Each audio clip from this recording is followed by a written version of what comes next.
Okay, so today's teaching is on rejoicing. And just to get everybody up to speed, we are in a current series on the 7-branch method of accumulating merit. In this 7 weeks, we're on week 4, we will cover prostrations, offering, purification, rejoicing, requesting teachings, long life prayers, and dedication. And so today, week 4, we're covering rejoicing. So rejoicing is a very, very special topic. Besides being the 4th of the 7-branch method, rejoicing has a lot of other incredible qualities. And I'm going to go into some of those details. Before I get started, I want to double check and see if anybody has any questions about any of the first 3, the prostrations, offering, and purification. I want to make sure we didn't leave anything dangling there in the last couple of weeks. Okay, I don't see any hands going up. Oh, was that a hand, Will, or are you? No, okay, you're just waving. Okay, all right. All right, so we can go forward. And then, of course, raise your hand at any time if you have any questions. All right, so the great 11th century lineage master, Lord Atisha, said that the only reason that you and I are not Buddha right now is that we have failed to manage our karmic systems. Okay, we all have the same potential, and some of us have done a better job of managing our karma than others. And the good news is in Vajrayana, in the Dzogchen Buddha system, we have many, many methods for managing our karma, for increasing our positive karma, and for preserving the karma, sealing the karma that we do have. By karma, I mean the good karma, and erasing and deleting and antidoting the negative karma that we produce. Remember, every single moment of thinking is producing karma. There are no moments of thinking that don't produce karma. So it's really important that we manage our karmic systems on our way to becoming Buddha. And the 7-branch method is a way of doing that. So of the 7 that I mentioned, prostrations, offering, purification, rejoicing, requesting teachings, long life prayers, and dedication, we should be able to just rattle these off, and we know these just like the back of our hand. Of these 7, rejoicing and dedication are the most important. Those are the ones we're going to use over and over and over again. And rejoicing is so powerful that it would be really a mistake not to incorporate that into our daily life and our daily practice. And it's really easy to slip on this one because, let's face it, there's a lot of stuff going on right now. It doesn't look like there's a lot of stuff to rejoice in. It looks like there's a lot of pain and suffering. You know, we talk about the dregs, right? War, famine, and disease. Yeah, we got it all right now. But I'm here to tell you that rejoicing is something we can and we must do on a regular basis. And that when we do that, we will begin to take control of our karmic system in a really good way.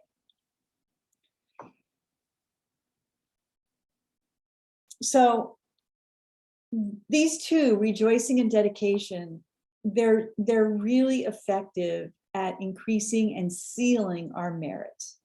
Remember, we're only doing 2 things on the way to becoming Buddha. As Buddhist practitioners, we're only doing 2 things.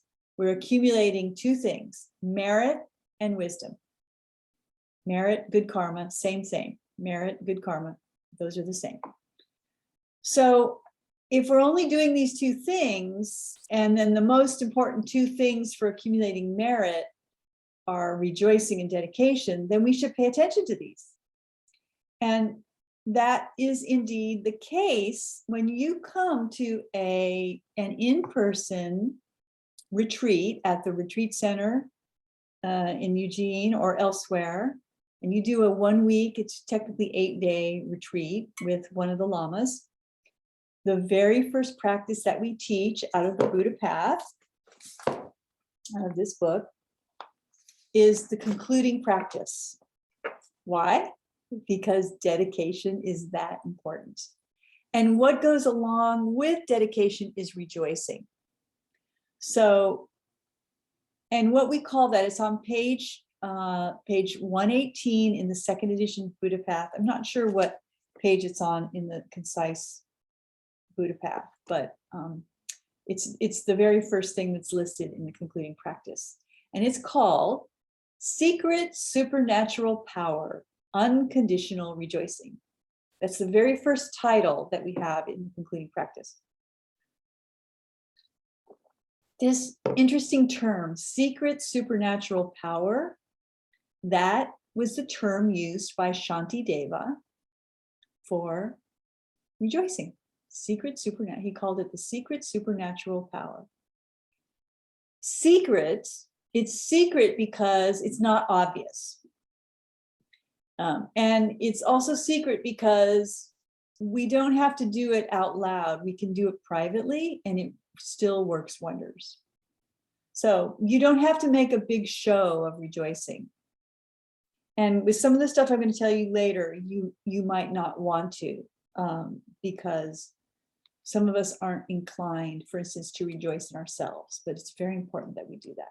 So you can do this all by yourself in the privacy of your own mind. You can do this and it still works. It works beautifully.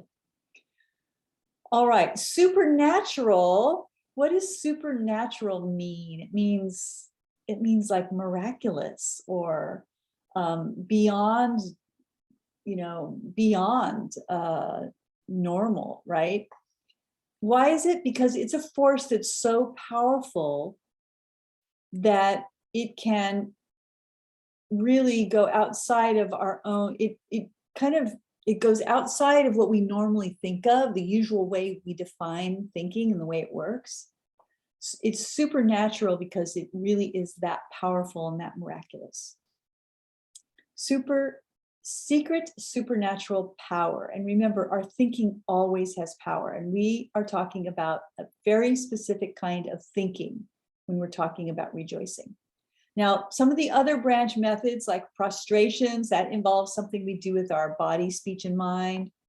Offering, we definitely use our body, speech, and mind. Purification, again, it's mainly thinking, but it also involves your body, speech, and mind. Now, rejoicing, nobody has to know you're doing this. It's not anything that needs to be visible outside of you. So rejoicing is a very, very special way of thinking. All right, also, remember a few weeks ago, I don't know if it was this group, I taught somebody recently on the 18 ways to create powerful karma. And number 12 is rejoicing. And why does rejoicing help to create powerful karma? And we're here talking merit, powerful good karma. It's because rejoicing is a multiplier. There are two multipliers when you're creating more powerful karma. Something that multiplies whatever karma you're already producing. One of those is rejoicing. The other one is repeating. So rejoicing and repeating, those are multipliers. Literally, when we rejoice, we are literally multiplying anything that we apply it to. And that is what is supernatural about this. It doesn't matter whether, well, here, let me read something from the KLZ. Remember, this is in the chapter on Guru Yoga, and the 7-branch method is handled in that chapter. And part 6, Roman numeral 2.2.2.4, the 4th branch, rejoicing. The turning of the great wheel of Dharma by the Buddhas for the benefit of the sentient beings, the great benevolent deeds of the Bodhisattvas, the relative merit and the merit that is a similar pair to enlightened beings' unfalling karma accumulated by sentient beings. Whatever virtuous deeds you have done in the past, are doing at present, and will do in the future, all these should be contemplated with full rejoicing and great joy from the core of your heart. And then it says you can recite all the accumulated merit encompassed by the two truths. I approve of it with full rejoicing. So what this is saying is that it doesn't matter whether I did it, whether you did it, whether Buddha did it, whether enlightened beings did it, whether it was done in the past, is being done right now, or it will be done in the future, you can rejoice about it. And when you rejoice in it, you are receiving the same merit that was created by that original act. What? That's incredible. I'm going to repeat that. Do you mean that when I rejoice in what Buddha Shakyamuni did when he performed miracles over 15 days in Shravasti, India, I can get the same merit? Yes. Yes, we can get the merit of anything that we rejoice in. Of course, it has to be virtuous, has to be something virtuous. We don't rejoice in what Hitler did and gain any merit from that. No, that would be very wrong. No. But if we rejoice in something that is virtuous, we will get that same merit produced by the original act. That is what is so powerful about rejoicing. It shows the power of our minds, because if we have the ability to imagine it, visualize it, then we can create it. And if we can visualize our merit increasing by rejoicing in what somebody else has done, then we are going to create that good karma for ourselves. So that is really an incredible tool that we have in our Vajrayana tool belt. And it's really useful to remember it, because we forget to rejoice in the good things that others are doing. Okay.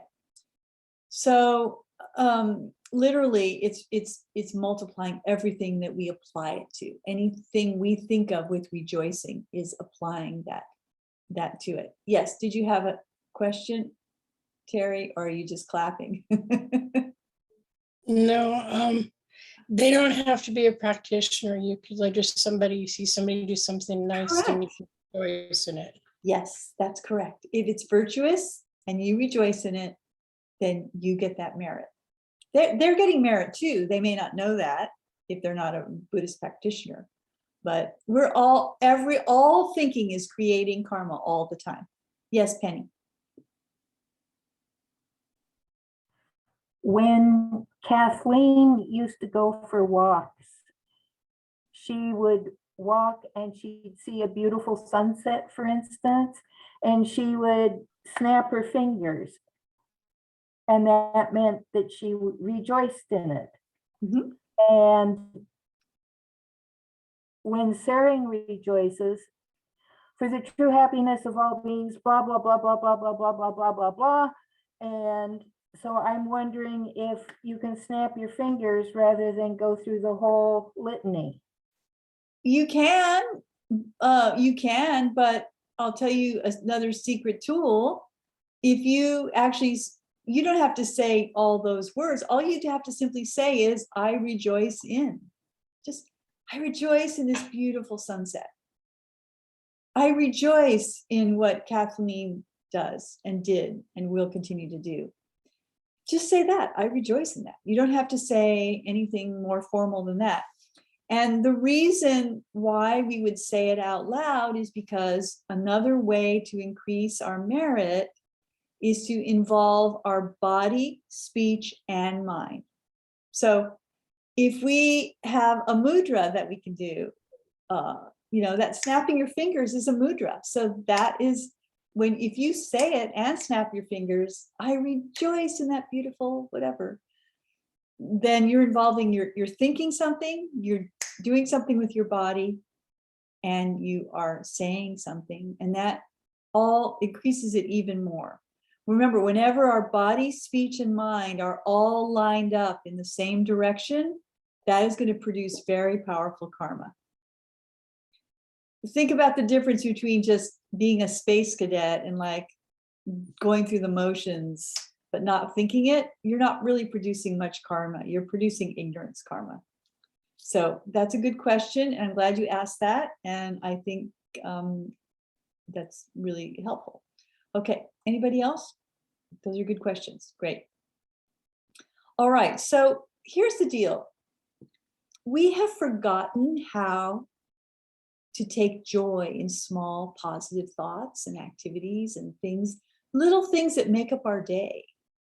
You know, how often do we go around complaining, grousing, you know, just being grumpy, rather than saying, wow, I'm so happy about this, right?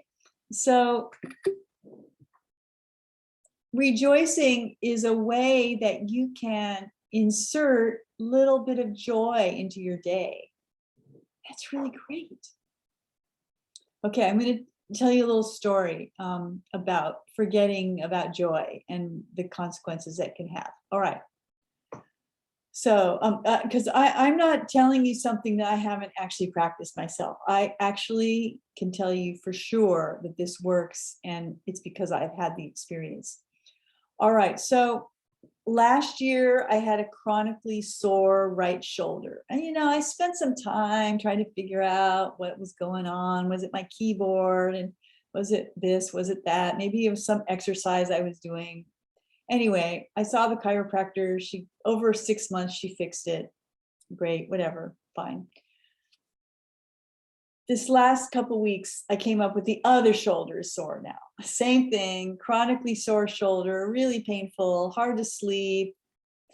And, you know, we're accustomed to looking for the causes of our suffering out there in the world, in the wrong place. We look for our causes of our illness and our suffering and our misfortune and everything. We look for it out there, where we're not accustomed to looking at our own thinking for the causes of our suffering. And the problem with looking outside of our thinking is that we're looking at ripened karma that has already ripened. That's already been produced by some thinking. And once it's ripened, we just have to deal with the consequences of it. Whereas if we antidote our thinking, we're dealing with ripening karma, we're antidoting ripening negative karma, we can, you know, get it before it happens. Anyway, long story short, I was at the chiropractor's the other day on Friday, dealing with this left shoulder. And I mean, of course I know that the causes of my illness or my discomfort are in my own thinking. And yet, you know, we still have to deal with conditions, of course. So we still have to deal with the sore shoulder. So I go to the chiropractor and she works on it. I get some very difficult adjustments. It was very painful. And I come out, I get back in the car. I turn on the car, the radio had been on. And so when I turn on the car, it comes back on. And the first thing anybody's saying on the radio is a man who says, I don't even know what the conversation's about. He says, those of us who are first bear the burden of history on our shoulders. And I just went, boom. You know, I'm, of course, first child, first, you know, this, that, every group I enter elects me as the leader. You know, I have this leader thing. This is just not, this is my karma. This is literally not something that I can or want to change in this lifetime. And it comes with responsibility. And here I am often thinking about these responsibilities as burdens. I'm failing to take the joy in the things that I'm doing. And if I do that long enough, I am going to bear that burden literally on my shoulders. It's just my body telling me, you don't have enough joy, right? there's something wrong with your thinking. Okay, now this is the funny part. I was researching for this teaching today, and I looked through some, often what I do is I look through the archive of my past teachings, and I found a teaching from, literally, no joke, 2007. And it was on this very topic, and it was the same teaching I was giving myself, basically, which is joy. I need more joy. That is what is going to solve my problems at the moment. All right, and rejoicing, joy is the cause of rejoicing. Rejoicing is the cause of joy. Rejoicing has the word joy in it. When we forget to rejoice, which I have done countless times, that creates problems for me. So rejoicing is an old-fashioned word. We don't use it very much. It's literally gone out of fashion for us Westerners. I can't tell you how many times somebody has said to me that's not Buddhist, you use this word rejoicing. I never hear people using that word. And it starts to catch on to people that aren't Buddhist but are in your life. They'll start to use the word as well. Well, we literally have forgotten how to use this word in English. So especially we Americans, we need to celebrate our small virtuous successes. And, you can blame it on our puritanical roots. The people that founded our country, they came here and they were very, what's the word I'm looking for? They were very stoic people. They wanted certain things, and they came here and they were very hardworking. And you can find this in our culture. People don't give themselves a lot of joy and credit. Even as small children, we're taught that we shouldn't brag about ourselves. We shouldn't draw attention to the good deeds that we do. Yet in Buddhism, we should do this, because this is the way we take joy in the good that we're doing. Okay, so how and why does joy matter? Well, I'll give you another quotation. Shantideva said, "The cause of joyful diligence is remembering the many benefits of Dharma." The cause of joyful diligence is remembering the many benefits of Dharma. Joy is important because it's bound up with diligence. And diligence, we normally think of hard work, but that's an American or Western or industrialized interpretation of diligence. The Buddhist interpretation of diligence is joyfully doing. It's doing whatever you're doing with positive thinking.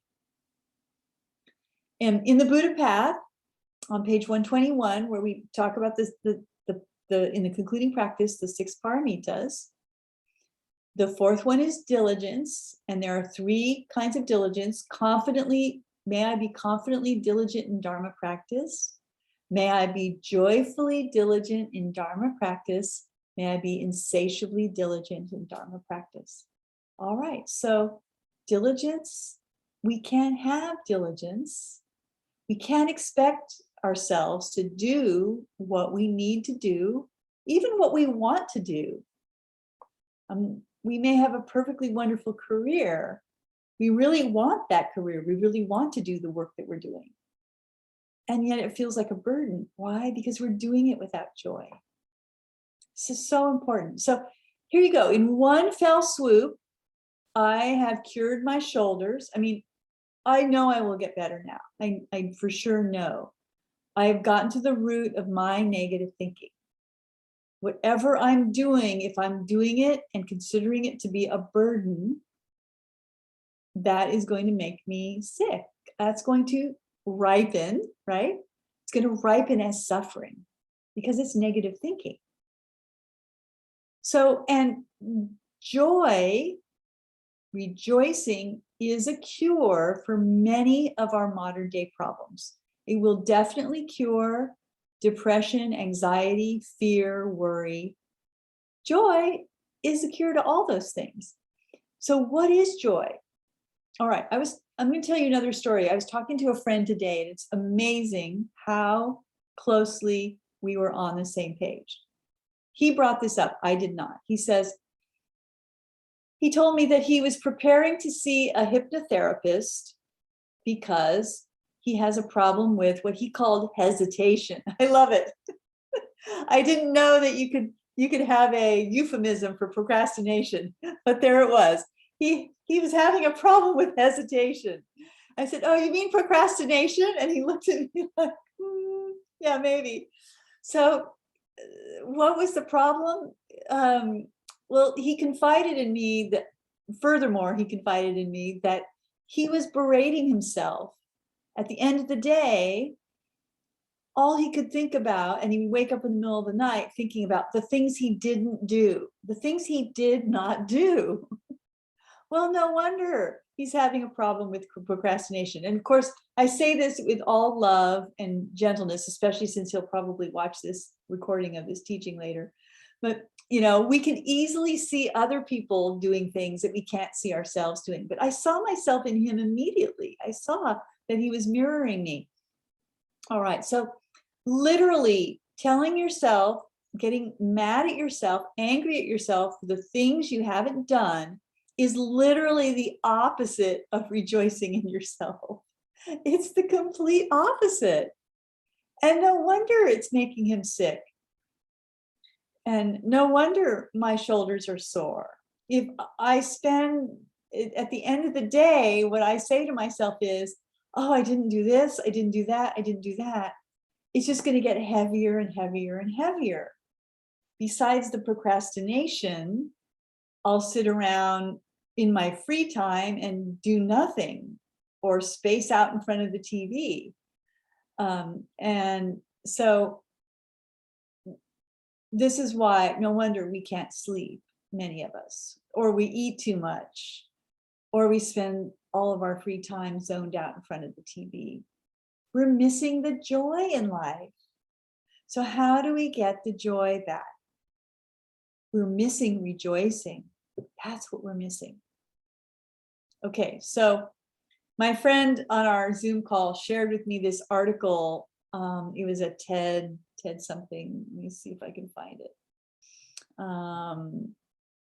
Ideas.ted.com. And it was an article that said, it was called, I Can't Seem to Meditate, so 7 joyful activities to try instead. So this was written by somebody who had insomnia, and they were just like, look, I'm just not one of those people that can meditate. It makes me crazy. I get more anxious. Okay, well, before we go there, because obviously I don't share that same idea with this person, but I will tell you, in our lineage, we don't have people sit in shamatha meditation at first if they come to us when they're anxious or worried or fearful. It is not good to sit in shamatha meditation if you are anxious, worried, fearful. Don't do it if you wake up worried in the middle of the night. Don't think that you can just sit in meditation, because you will watch your crazy mind, and that will be the cause for more craziness. Instead, we need to find a way to get ourselves into a calm and peaceful state first. And so the rest of the article, I think, is great. It talks about coloring, adult coloring books, and drumming, and what else? All kinds of fun activities that you can do to help create more joy. Going for a walk or gazing at the clouds. There was all kinds of fun ideas. Okay, so our Buddhist idea for creating more joy is going to be rejoicing. This is a practice. I want you to understand that this is an actual Buddhist practice. So if I give you this assignment for the next week to rejoice, we've already talked about, through Penny's question, what it looks like. You literally just say, I rejoice in my beautiful cup. It's got shaped like a heart. I love it so much. You just rejoice. It's just, now every time you rejoice, that's a moment where you can't say, oh, my tea is cold, bummer. That's just totally, you can't do both at the same time. So if you're rejoicing, then you're not complaining, then you're not angry, then you're not jealous. Okay, here's the other thing that rejoicing does. Rejoicing is an antidote to jealousy. Now remember what jealousy is. Jealousy is one of the sneakiest forms of negative thinking. Jealousy is that idea that says, I like it when someone else is suffering, or I don't like it when someone else is happy. Okay, what's a very common way to be jealous? Somebody else does something good. And you think, dang, I could have done that. I didn't do that. Why do they get to do that? Somebody has a nice vacation, or we see something on Facebook that they get to do something fun, and we go to jealousy. Well, instead we need to train ourselves, and you can use Facebook for this. You can scroll and make yourself, as a discipline, rejoice in every single thing. You can set a timer for 2 minutes and rejoice. And of course, we don't rejoice in the bad stuff. Don't rejoice in somebody who's, I don't know, doing something there's negative stuff posted on Facebook. Yeah, really? Yeah, there is. But we go through and the virtuous things that people are doing, and we rejoice in that. This is a common way that I use Facebook in my practice. I try to use the heart emoji, and I try to say something positive, and I do this as an actual practice, because this is the way that we are going to cure what ails us. All right, so rejoicing is an actual discipline and a practice. You can find your own way of rejoicing, but here's one thing I want to tell you today. Really, rejoicing is also a really good antidote to cold pride. And so way back when we talked about the 4 accumulations of the 12 wisdoms, and we talked about faith, meditation, and self-confidence, we need to learn to rejoice in ourselves if we're going to create faith.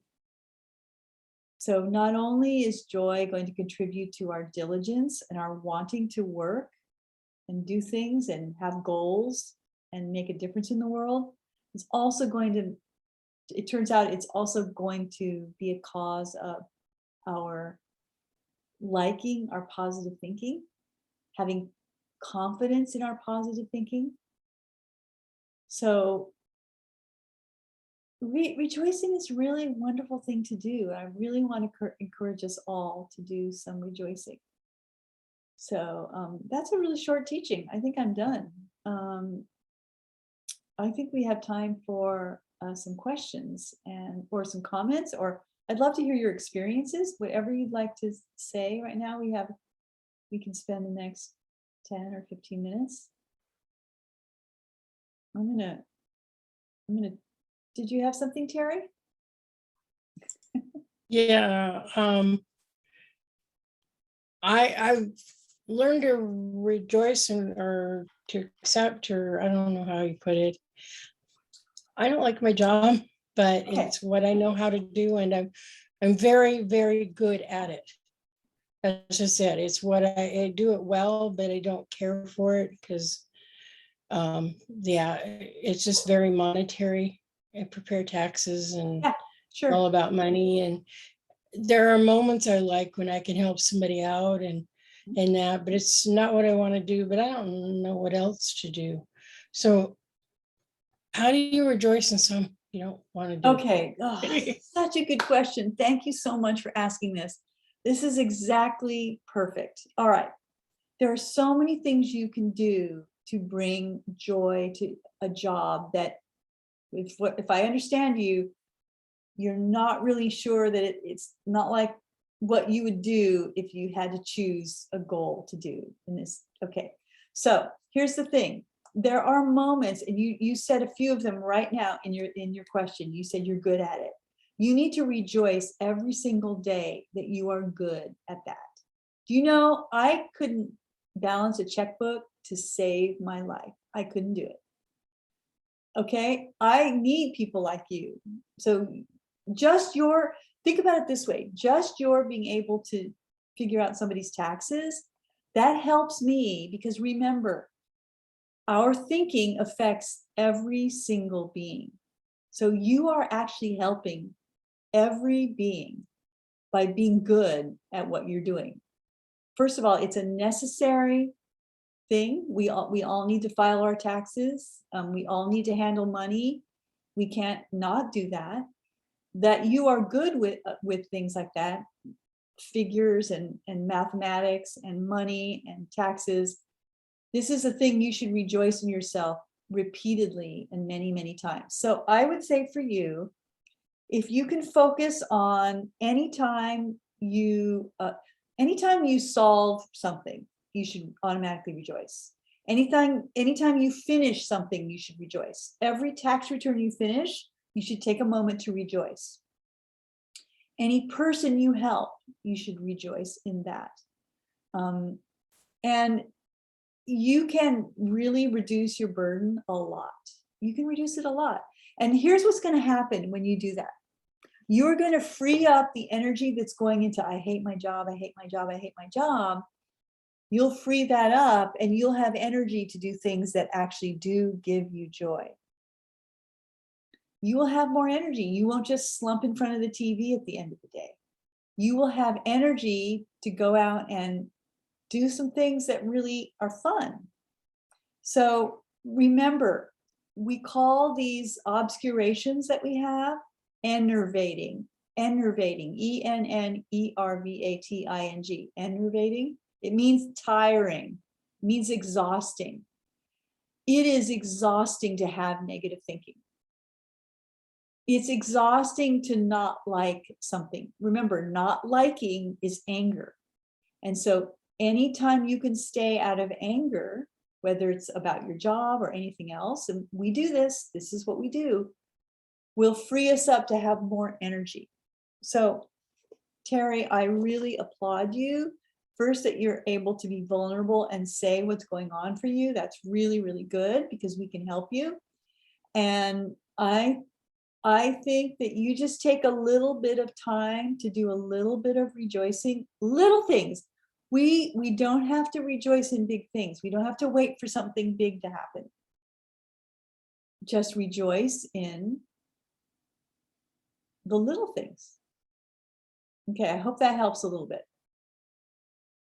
I want to hear back from you about how that goes, especially as you approach tax season. You're going to have a lot of rejoicing to rack up. And you can even, I'm in the middle of tax season. exactly. Yeah. I'm Yeah, up to my so neck. you should keep a journal and just write them down. I rejoice in finishing tax return ABC. I rejoice in finishing, and like literally rejoice in yourself. Don't just go through the motions. Really try to really, really rejoice. Think of all the people that can't do what you can do. And that is a really good thing to do. All right. Anybody else want to share anything or comment? Or yeah, Penny, go ahead. Well, I had a couple. First to Terry. I have a very small business, or I'm an independent contractor.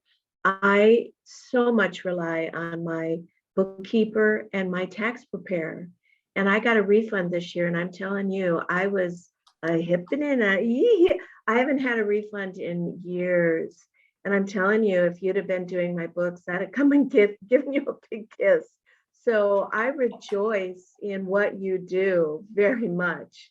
So I rejoice in that. And then I was thinking, See that, Terry? Penny's getting all your merit. And guess what? Yeah. And she's not taking any of it away from you. So go ahead, Penny. Well, I was thinking about rejoicing, and years ago, before I knew about rejoicing, in a time of my life that was very, very difficult, I just kept saying thank you. And so I was kind of thinking of the correlation between gratitude and rejoicing. I knew that was the only thing getting me through this phase. So is gratitude maybe a lesser form of rejoicing? Because it really helped me, I know. Yeah, I wouldn't say it's a lesser form. Let me see. There's a I'm gonna look up something here. There's something called the Four Heart Sisters. If I can find it. I'll maybe have to get back to you on that. Teaching notes. Four Heart Sisters. Four Heart Sisters sounds beautiful. That there are, let's see here. I'll have to look for it. If somebody can remind me to look for it. I don't want to take the time right now to do it while I'm talking to you, all of you, but there's the Four Heart Sisters. There's like gratitude, rejoicing, there, thank you, thanking. There's 4 different practices that are all related. So it's gratitude and rejoicing are very much related. And so you can count when you thank somebody, if you thank Terry for doing other people's taxes and for being that condition for people getting money back that they really need, then that is a form of rejoicing in her. And gratitude and rejoicing are very, very much related. Yeah, we use both gratitude and rejoicing in our 7, in our Sangha Unities practice, our 7 relationship unities practice. That one I can probably find. I can, yeah. So in our 7 relationship unities practice, it has let's see, I think 7 steps. The first one is that you apologize, you praise, and you express gratitude, and then you rejoice. And then you beneficially criticize, and then you make a suggestion, and then you make an aspiration for the person. And then each of you takes turns doing that. So rejoicing and expressing gratitude. Normally, gratitude involves expressing your thanks for something they've done for you. And then rejoicing is just more generally for anything. So yeah, so they're related. That's a good point. Thank you. And thank you for rejoicing in Terry. You showed exactly how it's done. You can rejoice in yourself, and that's mainly where I will tell you, it's mainly where we need to work, is in rejoicing in ourselves. Remember, however we treat ourselves is the way we treat others. So we can only treat others as well as we treat ourselves. So we always start with ourselves. And clearly, Penny, it looks like you've done some work in this area, so I really rejoice in that. Yeah. Okay, anything else? Yes, Will. Thank you, Lama Carrie. Rejoice in Terry and Penny. And And I rejoice in your rejoicing. And I wonder, you talked about rejoicing in Buddha. So could you talk a little bit more about it? Is it kind of like thanking Buddha? Rejoicing, we actually don't normally rejoice so much in Buddha. I mean, normally we offer to Buddha. And I mean, you can rejoice in Buddha, of course, but normally when we talk about Buddha, we do offering. And of course we can thank Buddha, and that is a form of rejoicing. And you can do those things. If I were going to look at a sunset and rejoice in the sunset, I would rejoice in it, but I would also offer to Buddha. And the main difference here, I'll tell you the main crux of the difference. In offering, we are letting go of our clinging to that object. Whereas in rejoicing, that doesn't have much to do with that. Rejoicing, you know, we're probably going to rejoice in things that we cling to as well. So, but offering is specifically antidoting clinging. So, yeah, you can rejoice in what Buddha did. That's perfectly acceptable. Yes, I think it's a good technique. Just don't forget to offer once in a while. All right. Anything else?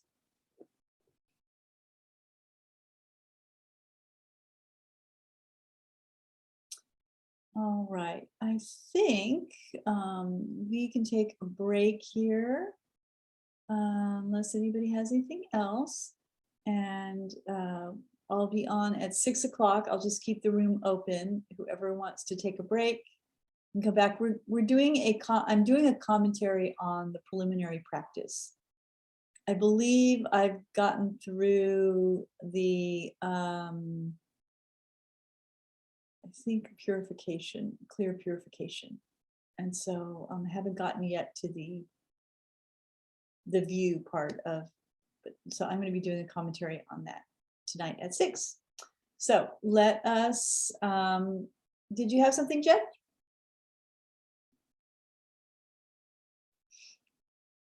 Yeah, just this is beautiful teaching. Thank you, Lama. And, Oh, thank you.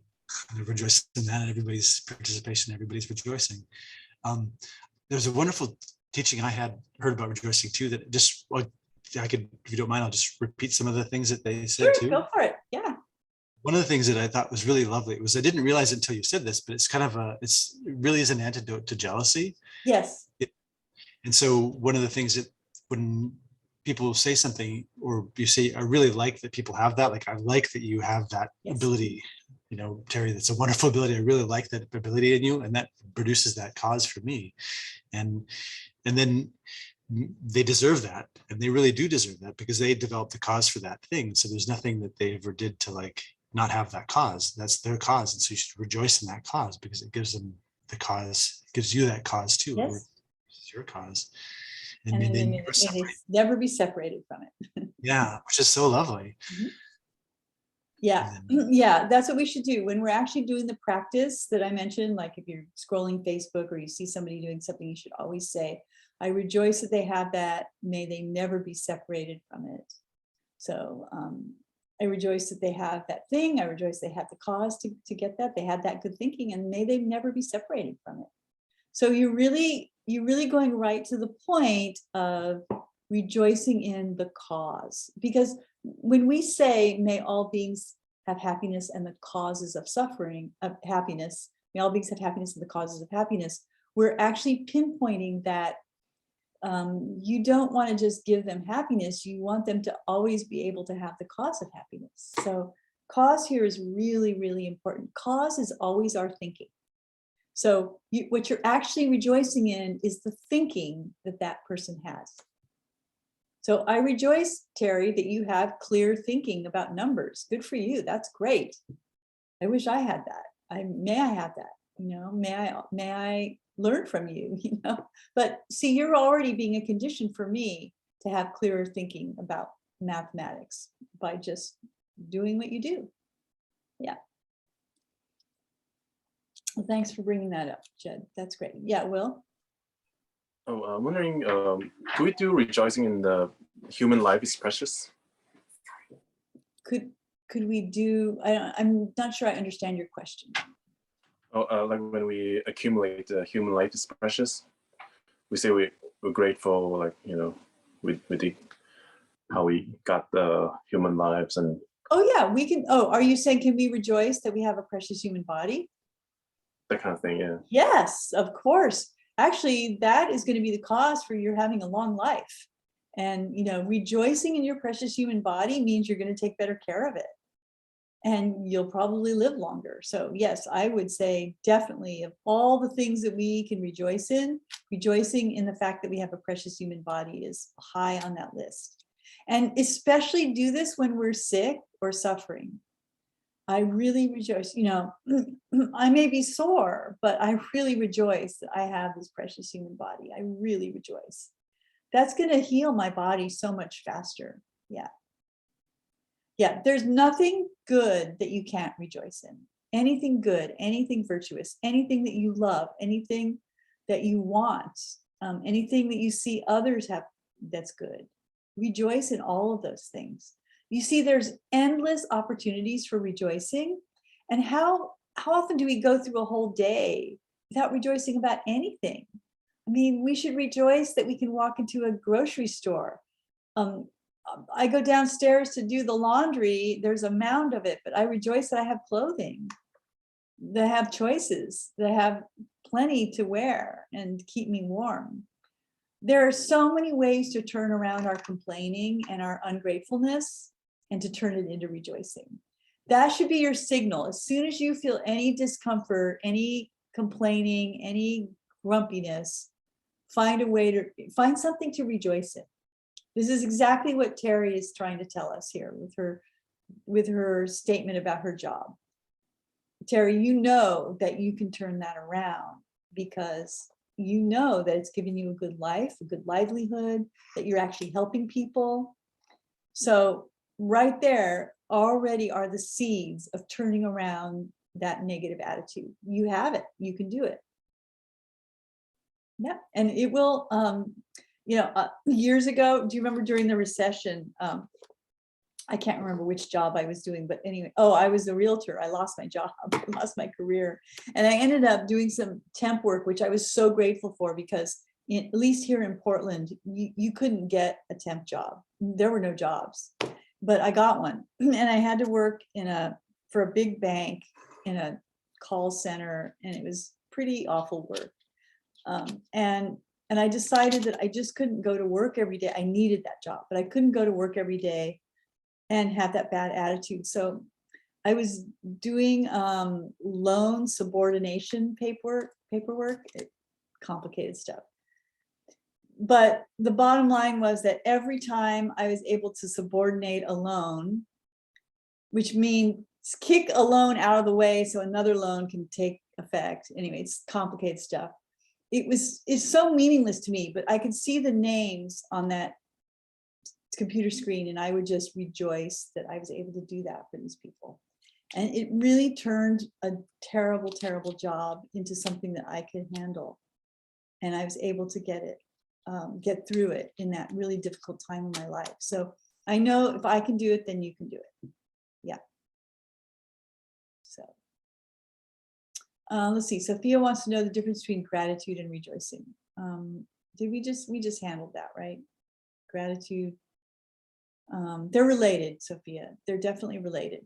Gratitude, usually we're thanking for something, we're gratitude towards something specific, whereas rejoicing can be anything. I mean, they're very related. They're almost exactly synonymous. I'll find that teaching on the 4 Heart Sisters for all of you and see if I can give you more details. Contemplate that. Maybe you'll have the answer for us next week. Okay. All right. Let's take a break. Let's dedicate Namo Buddhaya. For the true happiness of all beings, I will swiftly become Buddha in this very life. Therefore, just as all Buddhas and Bodhisattvas dedicate, I joyfully dedicate all merit for every being to attain unsurpassable enlightenment. May all my dedications be pure like the wisdom of Manjushri. May all my dedications be fulfilled like the aspirations of Samantabhadra. Jaya Jaya Sujaya. Thank you, everyone. Yeah, thank you, Lama Carrie. Thank you so much. Carrie. I rejoice in your Lama teachings Carrie. and I rejoice in Lama you. Carrie. Thank you, Lama Carrie. Wonderful reminder. Thank you. Great evening. All right.